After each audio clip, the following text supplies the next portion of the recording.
बुखार को कम करने के लिए जिन अफराद में इसका इस्तेमाल नहीं करवाना, चोट लग जाती है कोई।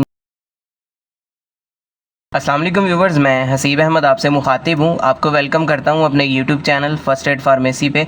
आज की अपनी इस वीडियो में मैं रिव्यू करूँगा प्रोक्सन टैबलेट का। ये 250 mg में है मेरे पास। इसके अलावा जो है 500 mg में भी आती है, जो कि आपको पाकिस्तानी मार्केट से आसानी से मिल जाएगी। तो आज हम जानेंगे इसके क्या क्या फ़वाइद हैं, इसके क्या क्या नुकसानात होते हैं, तरीका इस्तेमाल क्या है और किन किन तकालीफ में इसका इस्तेमाल किया जा रहा होता है और किन अफराद को इसका इस्तेमाल नहीं करना चाहिए। ये सारी डिटेल्स आपको इस वीडियो में मैं आज दूंगा। लेकिन उससे पहले आपसे गुजारिश है कि अगर आप मेडिसिन से रिलेटेड इन्फॉर्मेटिव वीडियोस देखना पसंद करते हैं तो मेरे इस चैनल को सब्सक्राइब ज़रूर कर लें, साथ बेल आइकन को भी दबा दें ताकि मेरी आने वाली वीडियोस आप तक पहुंचती रहें। तो चलते अपनी वीडियो की तरफ। ब्रांड नेम है जिसका प्रोक्सन, जिसको बना रहा है जी मार्टिनडो फार्मा, एक अच्छा फार्मा है। कीमत की बात कीजिए तो ये आपको 373 रुपीज़ में 30 टैबलेट्स के पैक में मिल जाता है।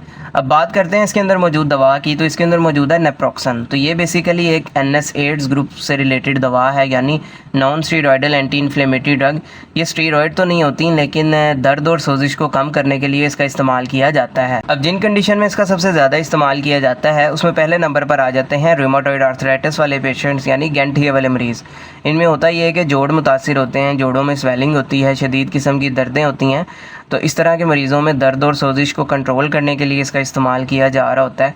इसके अलावा आ जाते हैं गाउट वाले पेशेंट्स, यानी यूरिक एसिड की ज़्यादती की वजह से उनके जो जोड़ हैं वो मुतासिर होते हैं, जोड़ों में स्वेलिंग होती है, दर्दें होती हैं। तो इस तरह के मरीज़ों में भी दर्द को कंट्रोल करने के लिए इसका इस्तेमाल किया जा रहा होता है। इसके अलावा इसका इस्तेमाल किया जा रहा होता है ऑस्टियोआर्थराइटिस वाले पेशेंट्स में। इनमें भी बढ़ती उम्र के साथ साथ जॉइंट्स जो हैं वो मुतासिर होते हैं, कमज़ोर होना स्टार्ट हो जाते हैं जोड़, जिसकी वजह से जोड़ों में शदीद दर्दें होती हैं। तो इस तरह के मरीज़ों में भी इसका इस्तेमाल किया जा रहा होता है। इसके अलावा इसका इस्तेमाल किया जा रहा होता है मसल्स पेन में, यानी अगर आपके पट्ठों में किसी वजह से दर्दें होती हैं, खिंचाव होता है, तो इस कंडीशन में इसका इस्तेमाल किया जा रहा होता है। इसके अलावा शोल्डर पेन में भी इसका इस्तेमाल किया जा रहा होता है।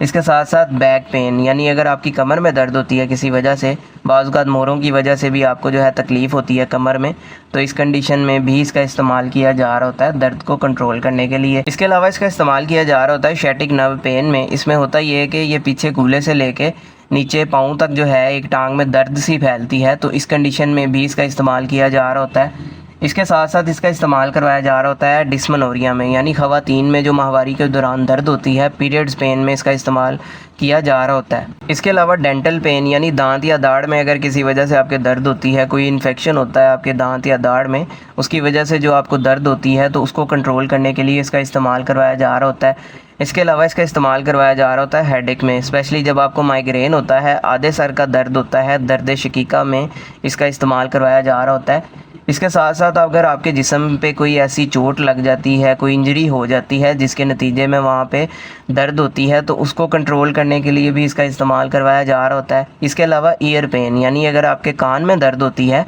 तो इस कंडीशन में भी इस दर्द को कंट्रोल करने के लिए इसका इस्तेमाल किया जा रहा होता है। इसके साथ साथ ये एंटीपायरेटिक प्रॉपर्टी भी रखता है, तो बुखार को कम करने के लिए भी इसका इस्तेमाल किया जा सकता है। अभी अगर बात की जाए इसके नुकसानात की, तो इसके नुकसानात में आपको ब्लड प्रेशर हाई हो सकता है, स्टमक अपसेट देखने में मिल सकता है, लूज़ मोशन हो सकते हैं, डायरिया हो सकता है, सीने में जलन हो सकती है, पेट दर्द हो सकता है, चक्कर आ सकते हैं आपको। इसके अलावा अगर आप इससे एलर्जिक हों तो आपकी स्किन के ऊपर कोई रैश, एलर्जी या दाने वगैरह भी देखने को मिल सकते हैं। इसके अलावा अगर आप इसका लंबे अरसे तक इस्तेमाल करते हैं तो इसकी वजह से आपके मैदे पे कोई ज़ख़म या अल्सर की शिकायत भी हो सकती है। तो इस तरह के नुकसानात जो हैं आपको देखने में मिल सकते हैं। अब जिन अफराद में इसका इस्तेमाल नहीं करवाना चाहिए वो भी सुन लें। सबसे पहले ब्लड प्रेशर वाले मरीज़, जिगर वाले मरीज़, गुर्दों के मरीज़, मैदे वाले मरीज़, या इसके साथ साथ हामला ख़वातीन और दूध पिलाने वाली माओं में बगैर डॉक्टर के मशवरे के इसका इस्तेमाल नहीं करना चाहिए।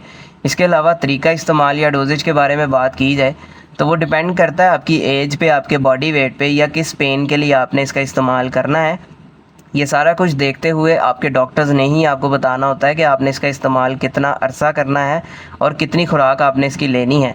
अगर अमूमी खुराक की इसकी बात की जाए तो बाज़-औक़ात जो है 250 mg गोली का दिन में एक दफ़ा, बाज़-औक़ात 2 दफ़ा, या बाज़-औक़ात दिन में 3 दफ़ा भी इसका इस्तेमाल सुबह दोपहर शाम करवाया जा सकता है। या जो 500 mg आती है उसका इस्तेमाल दिन में एक दफ़ा या 2 दफ़ा भी करवाया जा सकता है कंडीशन के हिसाब से, लेकिन बगैर डॉक्टर के मशवरे के कभी भी खुद से आपने इसका इस्तेमाल नहीं करना।